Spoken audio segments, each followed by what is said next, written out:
What's up YouTube? How we looking? Coach Max here, back with another 2K19 rebuilding challenge. Recently we've done a lot of what ifs, we've done a lot of thought experiments, but last week I said I wanted to get back into rebuilding challenges, and that is exactly what we're going to be doing today. Now, I was originally working on something different for this, but this past weekend I saw a challenge that quite frankly looked way too good to pass up, and I knew I just had to give it a try. This challenge comes courtesy of Jiedel from 2Hype, low-key one of my favorite creators on this platform, who attempted to rebuild a team using only guards. As a concept, it's pretty interesting actually, what with all the talk about the three-point explosion, the de-emphasis of the traditional big man, certain controversial comments like Charles Barkley saying that you can't win a title with a three-point shooting team, which the Golden State Warriors have managed to kind of stand on its head for 3 of the last 4 years. You get the idea. Part of what caught my eye about this challenge was that it wasn't as simple as getting the highest overalls that you could. Since you're limited to 2 positions and you're going to be at a physical disadvantage at the other 3 pretty much no matter what you do, it forced you to think really smart and strategic about your trading, and there's more of an emphasis on finding the right players as opposed to the best players, which is something I can always get behind. In Jiedel's video, he made 2 attempts of 2 seasons each, and his best performance was getting to the first round of the playoffs. It is my belief that with his video to learn from, as well as my own practice runs earlier this week, we should be able to surpass that. So my goal is to get to the second round of the playoffs within 2 seasons. We've got a lot of ground to cover, so let's go ahead and run it. To start off with, while I normally leave injuries on in my competitive rebuilds, in this case to bring it more in line with Jiedel's challenge, I'm going to go ahead and turn them off. Now, I don't know for certain if Jiedel has injuries off in any of his rebuilds. To the best of my knowledge, I've never seen an injury situation come up in any of his rebuild videos, and if he does have them off, quite frankly, I don't blame him. Injuries are kind of annoying to deal with, and they don't always make for good videos. If I am wrong about this, or you just want to see me try with that extra little bit of difficulty, let me know and I'll redo it with injuries on, but for now I'm going to leave them off. The other thing which I'm not showing on screen is I've turned CPU trade offers off. Because of the terms of this challenge, the likelihood of them giving me a trade that I can actually take, never mind one I probably would, is pretty close to 0 at this point. So we're just going to turn them off so I don't have to click decline trade however many times I have to do it during the course of this video. Just like Jiedel, we are going to go ahead and be the Warriors for this rebuild for much the same reasons. It's going to be a little easier to rebuild when we have Stephen Curry and Klay Thompson on the roster, and to a lesser extent Sean Livingston for reasons we'll get into once we actually start making trades and building this team. First thing we're going to do is replace our assistant GM and our head scout, mostly so I don't have to worry about filling the vacancies in the offseason. Now, the head scout doesn't really matter, but it is my hope that replacing Jacob Dawson with someone who's a lot better at making trades may give us just that little bit of edge to help us succeed at a trade that we otherwise might not have been able to pull off. Granted, the few times I've run through it, I don't think it matters that much, but I'm of the belief that every little bit helps when we're already limiting ourselves in a lot of other ways. Next, and probably foremost in my opinion, we are going to get Ben Simmons on this team somehow, some way. The reasoning for this is exactly what Jiedel pointed out in his video. At 6'10", he is the tallest person to be officially listed as a guard, and he's near the tops in both inside defense and rebounding. So while he might not be the only choice to be our starting center, he is by leaps and bounds the best one. In a normal rebuild, I wouldn't even consider that, because to get Philadelphia to part with Ben Simmons, you'd have to blow up something. But this is a rebuild challenge, and we can afford to blow something up, so let's see just exactly what it's going to take. Alright, this is going to take a little bit of explanation, but what we have here is the beginnings of a trade that I have made work off camera. Hopefully we'll be able to make it work on camera. What this entails is that we're going to send DeMarcus Cousins and our next 4 first-round picks over to Philadelphia. The reason we're using DeMarcus Cousins for this is because we need someone who is not comparable to Ben Simmons, not just in overall, but in salary, and DeMarcus Cousins is pretty much it. If we were to use, say, Kevin Durant or Draymond Green, then Philadelphia would have to trade another player to make the salaries work, and then that just starts complicating everything needlessly. However, Philadelphia is very smart and is not going to give up Ben Simmons in exchange for a player and 4 years of first-rounders. So we're going to send Kevin Durant over to the Rockets in order to acquire Chris Paul, and you basically use that leverage to convince Houston to give Philadelphia some first-rounders as well, and see if that's going to be enough to make things go over the top. So let's go ahead and give this a try right now and see if it works. And it works! So we have acquired Chris Paul and Ben Simmons. So this starting lineup is looking very good right now. Previously when I've done this, I've had to make Houston give up 2 first-rounders. Sometimes it didn't work, but I'm glad I made it work on camera right now. So we've got Ben Simmons, we've got Chris Paul. The starting lineup is officially in business, but we are not done yet. Now, when you're building an all-guard team, the first things that you need to address are your lack of height and your lack of inside defense. I would say rebounding is also a little bit of a concern, but it's a little bit easier to find a good rebounding guard than it is to find a guard that you can put at the 4 or the 5 and it doesn't end in some horribly lopsided mismatch. Thankfully, Andre Robertson here is perfectly satisfiable on both fronts. He's 6'7", which makes him among the taller guards, and he's got very good ratings in inside defense. So he will be the perfect person to round out our starting lineup, and thankfully, he is up for trade and it's relatively reasonable. Now, we could get Andre Robertson and Raymond Felton if we were willing to give up Alfonso McKinney and Sean Livingston. Alfonso McKinney, obviously, I'd be ready to give up, but Sean Livingston, I do kind of want to hold on to because he is also 6'7", and also not quite the greatest inside defender, but he's probably going to be among the better ones that we're going to be able to get. So instead, what we're going to do is take this offer here, sending Jonas Jerebko and Andre Iguodala to the Thunder in exchange for Robertson and Patrick Patterson.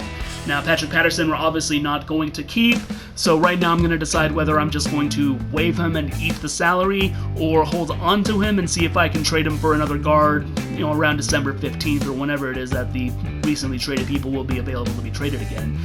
We'll worry about that later, but for now, let's go ahead and get Robertson on the team.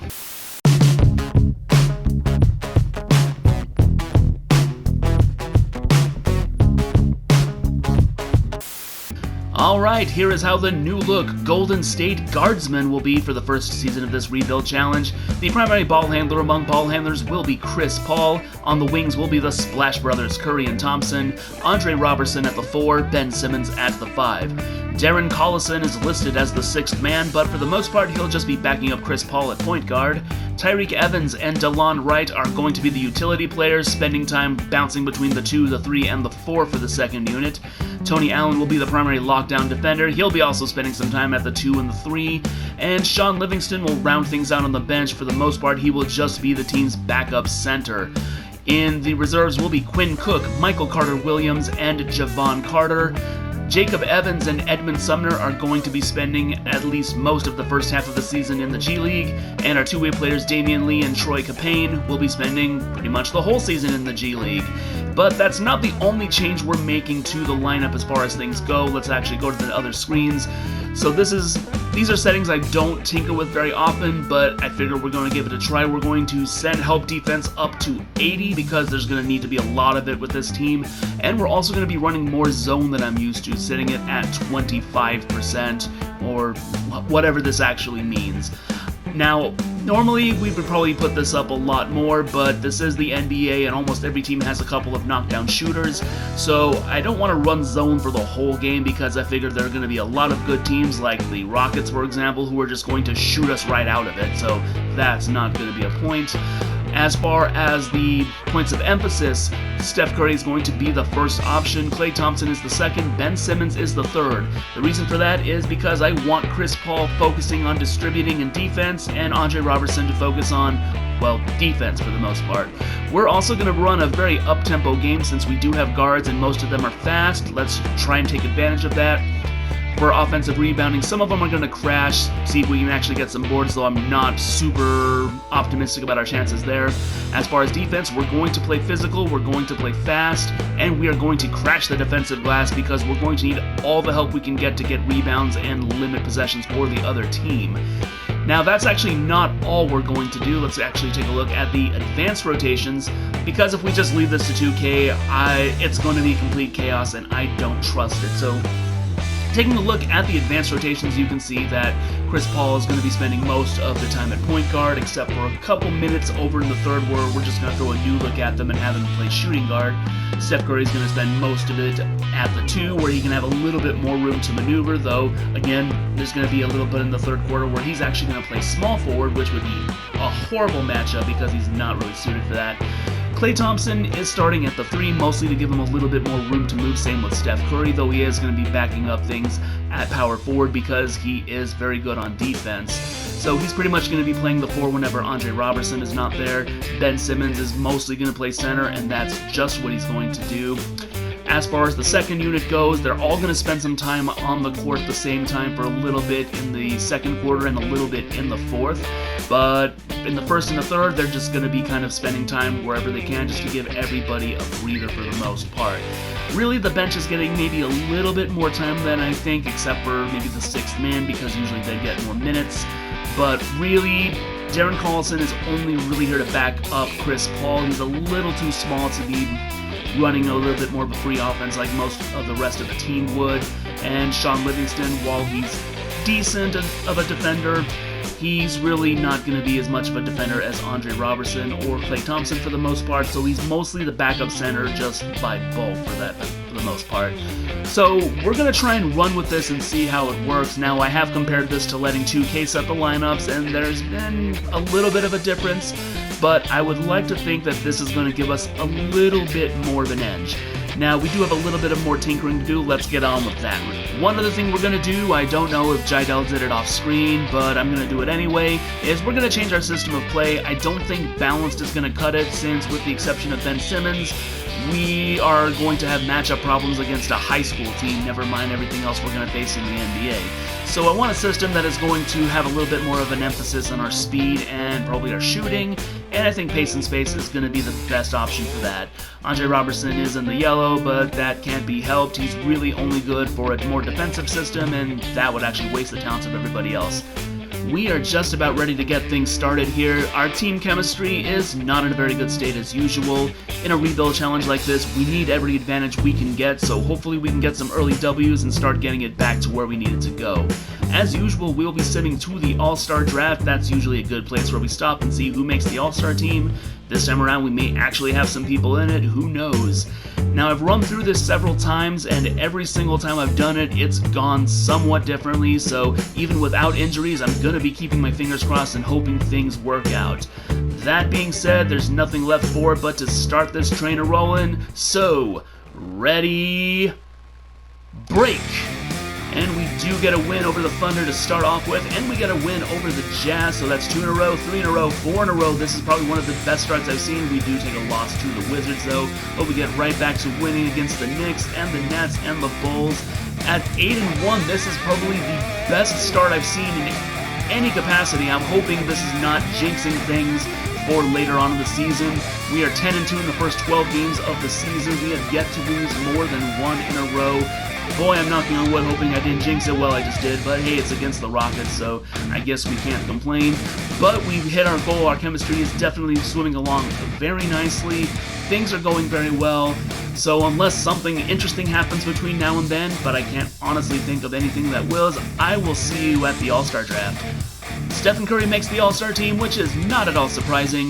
Nikola Jokic and Nikola Vucevic also make it for the first time, as does Mike Conley, so maybe taking some of the guards out of the East to kind of help things along here.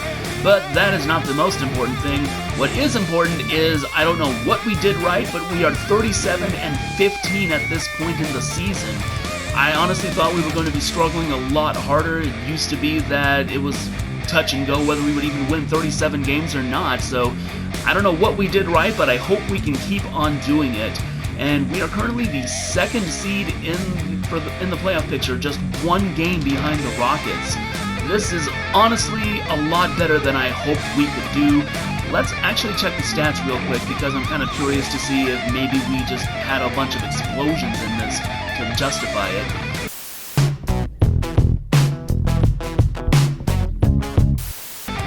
We are at the end of the season, and all I can say is, wow. Somehow, someway, I seriously don't know, we finished with the best record in the NBA, 62-20.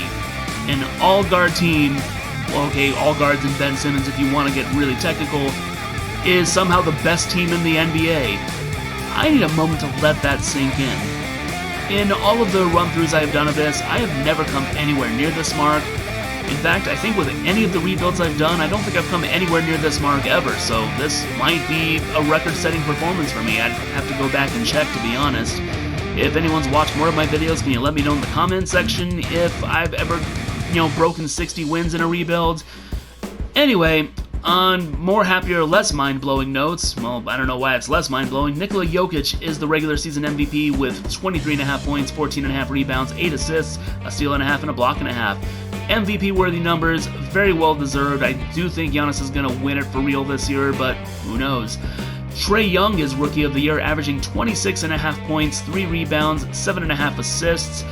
If he was averaging numbers like this in real life, he would probably be in contention for Rookie of the Year, but honestly, I do think it's going to go to Luka. DeMarcus Cousins, who we traded to the 76ers, is 6th Man of the Year, backing up Joel Embiid with 18 points, 7 rebounds, 3 assists, a steal, and a block. 6th Man of the Year, I don't know who is actually going to win it. I haven't been paying attention to that award race too much. Yeah, someone let me know in the comments section what your picks are. I'd kind of like to know. Giannis Antetokounmpo is Defensive Player of the Year with 11 rebounds, a steal and a half, and 2 blocks to go with 23 points and 5 assists. This is another race that I'm not paying attention to. I think Giannis could actually win it, though I do think he's probably going to win MVP. Who knows? If he wins both of them, that'd actually be pretty cool. I don't know if there was ever a season where someone actually won both MVP and Defensive Player of the Year. Again, correct me in the comment section if I'm wrong on this. Nikola Jokic wins Most Improved with the stat line that we've already discussed. When he's gone up that high, and just to see how high he has actually gone, he's improved by 5 points, by almost 4 rebounds, by a little over 2 assists, and a little over half a block. So yeah, when you're going up pretty much all the way across the board, you deserve Most Improved Player honors. This is yet again another one that I'm not sure who's going to win it. Quite frankly, Giannis could win it. But again, I haven't really been paying attention to the award races that much. I haven't even really seen a lot of other people's takes. So, it could be anyone's award.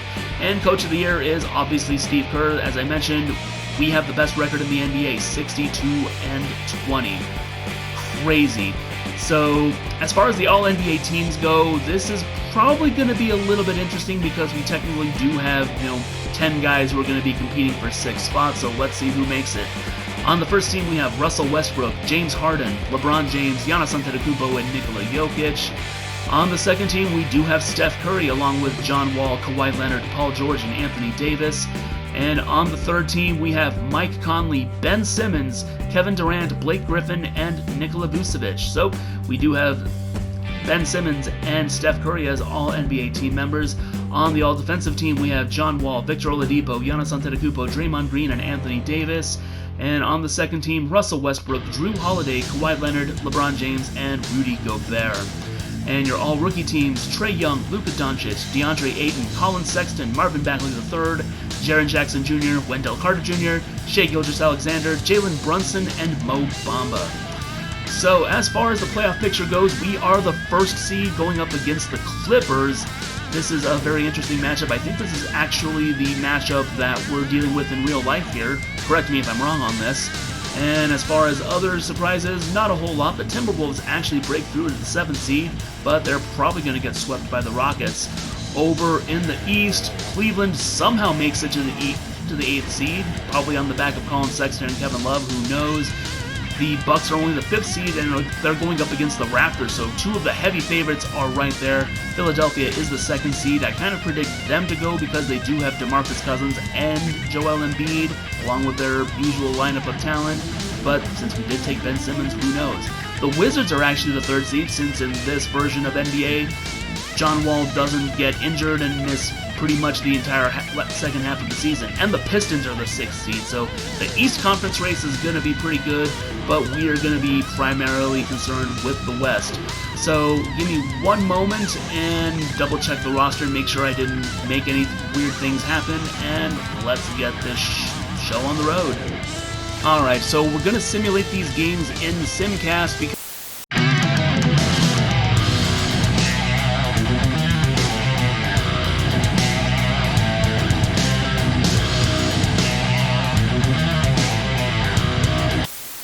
so it is going to be a Game 7. Wow, Zubac's got 19 rebounds. That's pretty impressive. Alright, so this is the big one. If we win this, we satisfy the challenge. If we lose, then it is not acceptable, and I'm not going to be a very happy coach.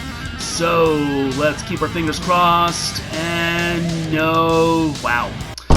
That's not good. We got eliminated in the first round in 7 games. That is heartbreaking. Now, as far as our regular season performance goes, I've never seen that coming, but I have been able to get past the first round in a rebuild here.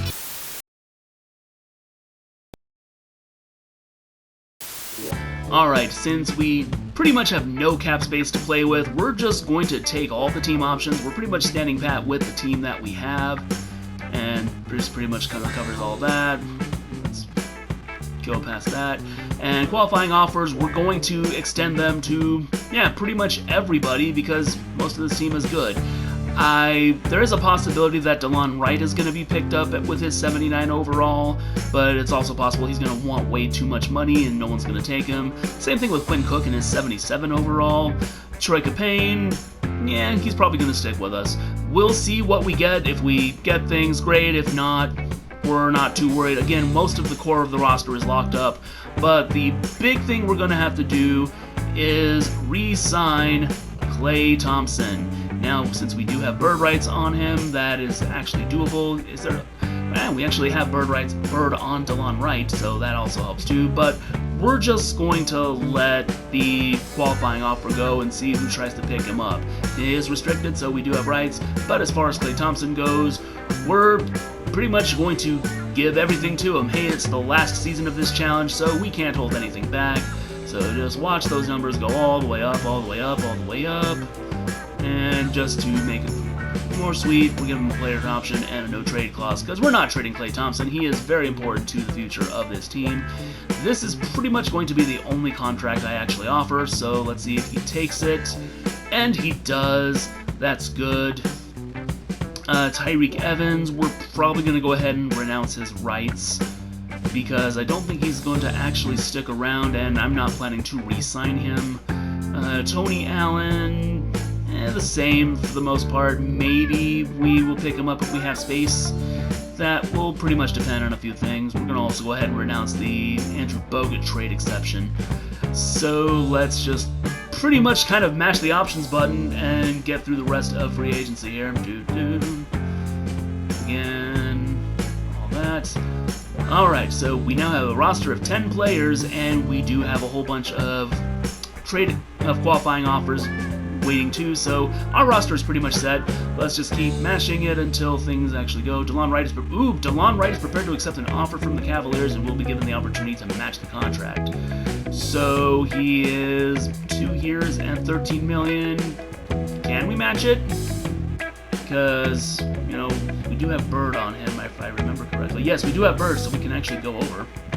So we're going to match it, and we're going to keep DeLon Wright. So, hey, we've got 11 on the roster now. Everything is really good, and we're still going to keep mashing the options button and see if anybody decides to try and pick up Quinn Cook, Damian Lee, or Troy Capane.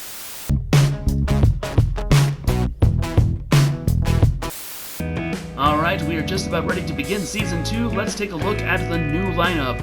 Well, I say new, but not a lot has actually changed. Our starting lineup is still Chris Paul, Steph Curry, Klay Thompson, Andre Robertson, and Ben Simmons. DeLon Wright moves up to the 6th man role and will be bouncing around between the 1, the 2, and the 3. Sean Livingston also moves up in the rotation and will be getting some minutes at small forward in addition to being the backup to Ben Simmons. Quinn Cook takes over Darren Collison's old role as the backup to Chris Paul, and the utility players are Alec Burks and Iman Shumpert, though they're just going to be bouncing around between the 3 and the 4. Michael Carter-Williams, Jacob Evans, and Edmund Sumner are now your reserves, and Javon Carter and Troy Capane will be spending most of the first half of the season in the G League. So, not a lot has changed. Hopefully we'll be able to replicate the performance, though quite frankly, I think going 62-20 was like lightning striking, and I'm not sure if we're going to be able to replicate that, but we're going to do our best. As usual, we're going to go to the All-Star Draft to begin with. Our team chemistry is actually really good, so hopefully we get some W's and keep it that way. Not much to be said, so ready, break! And we made a roster change. What the heck? We did not make any roster changes, so let's adjust the rotation manually. Let's make sure everything is fine. Everything is fine. I don't know why it gave me that prompt. Probably because I sent some people to the G League. I don't know, so let's try this again. Ready, break! Alright, so we get a blowout win to begin the season against the Wolves, and we get another one against the Spurs. 2, 3, 4, 5, 6. Is it going to be 7? Yes, it's 7. Can we go for 8? We go for 8. 9. Can we hear 9? We get 9. We get 10 against the Celtics. Good gravy. 11. Here we go. 12, 12, 13. Yeah, 13-0 to begin the season. 14-0. When are we going to get a loss? 15-0. Okay, we finally get a loss against the Wizards. They did make some good signings. They actually picked up Tony Allen, which is why we weren't able to get him. But that's fine. 16-2, I would take that as a start. Make that 17-2. Make that 17-3. So 17-3 in our first 20 games. Totally fine. Let's not jinx things further. I'll see you with the All-Star draft. A lot of first-timers this time around in the All-Star game, including Ben Simmons for our side. This time joining him are Luka Doncic, Trae Young, and Eric Bledsoe, which is a name I do not see come up in the All-Star talks very often. So kind of good to see. Stephen Curry also makes it for us, but again, that was not surprising. What is surprising, however, is our record, because once again, we're in a very good position. We are 39-14 at this point in the season, which is good enough for the best record in the Western Conference by a good amount. Surprisingly, the Lakers are currently the second seed. I guess LeBron does get some help in 2019-2020. Wonder how far that's going to carry him, but let's actually see how it goes.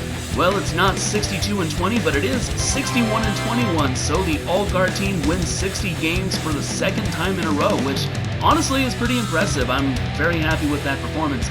Giannis Antetokounmpo gets his MVP with 28 points, 10.5 rebounds, and 7 assists to go with 1.7 steals and 2.2 blocks. Very good numbers across the board, very well deserved.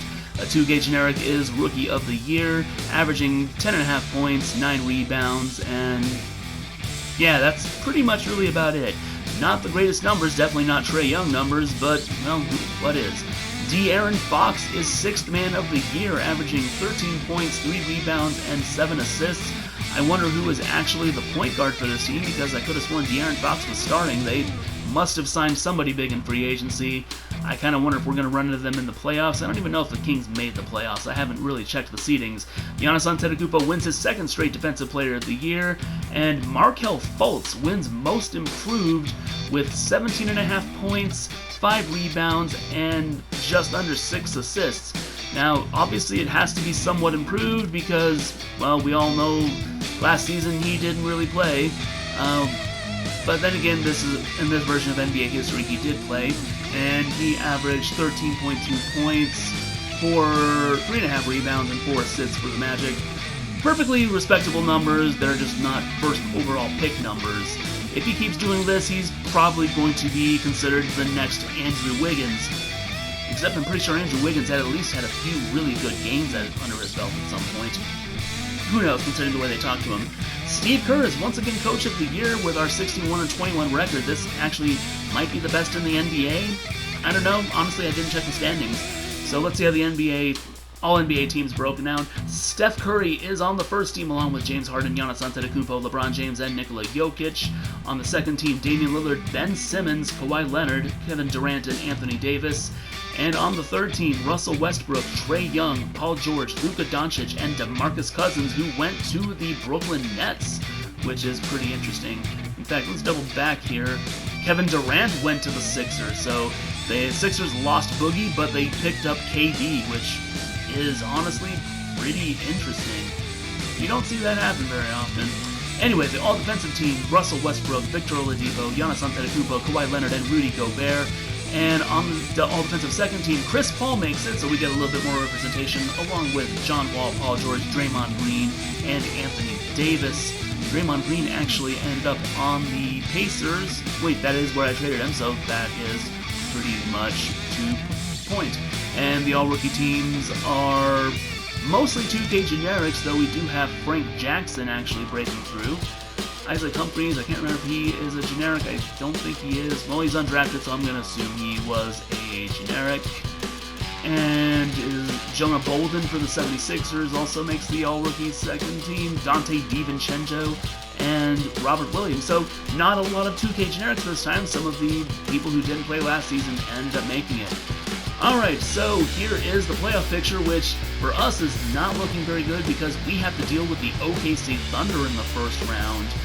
The Kings do make the playoffs, and they are the 6th seed, and the Timberwolves are the 7th seed again, so it's a little bit more of an interesting variation over there on the West.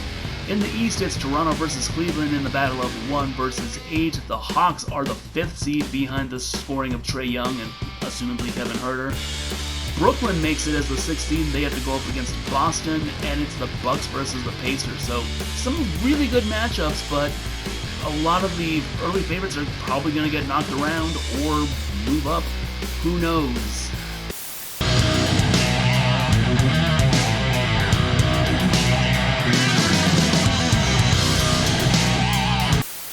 Game 7. Here we go. We hold the lead. Are we going to do it? We did it! We got out of the first round, and I am breathing a huge sigh of relief. The all-guard team goes into the conference semifinals, and that is just crazy. We're going to go ahead and return to the calendar. So all the playoff matchups have been included. In the conference semifinals, we are going up against the LeBron James Los Angeles Lakers, who probably did get some help because they did go up to the 4th seed. And it's going to be Denver versus Houston. So it's 1, 2, 3, and 4 over on the West.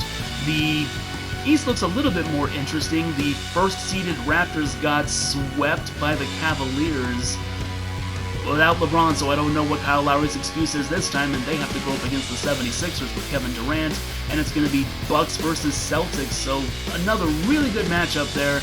I kind of want to see who is on this Lakers team now that LeBron is there, so let's actually take a look at that. So, swing over, and the Los Angeles Lakers, they have LeBron James, Kyle Kuzma is an 86 overall. They picked up DeAndre Jordan, so they have a massive upgrade over in the center position.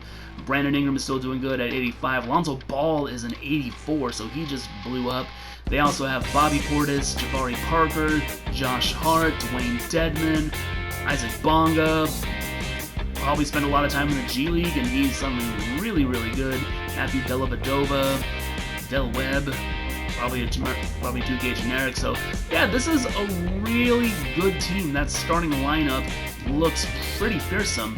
You know, we have LeBron James, Kyle Kuzma, DeAndre Jordan, Lonzo Ball, and I'm going to guess Brandon Ingram would be starting at the 2 for this squad. He's pretty much who I want to start at the 2, although I suppose Josh Hart would be an option. So this is going to be a very interesting matchup. I don't know how it's going to go, but we can always hope. So let's fire up the Simcast and hope for the best. Game 1.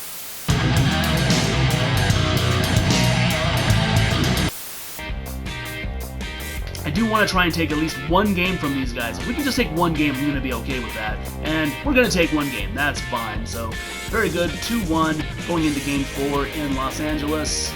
Yeah, it is in Los Angeles. We might just take Game 2 here. And, well, they threatened to come back a little bit, but we held on. So, we tie it up.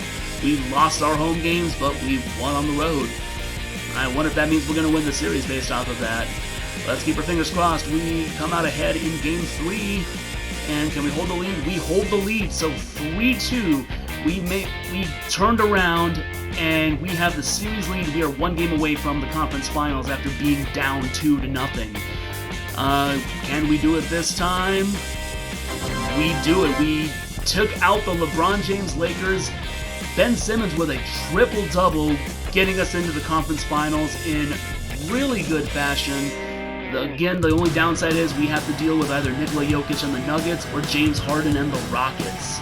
Neither of those matchups are ones I'm looking forward to, so let's finish out the round, and we're going to have to deal with the Houston Rockets, and it's going to be the Bucks versus the Sixers over in the East. So I'm going to be keeping my fingers crossed. We're already in the conference finals. I'm very happy with our progress, so I'm going to consider this a win, but let's see if we can actually take it all. Might as well, you know, if we're in it to win it, we might as well aim as high as we possibly can.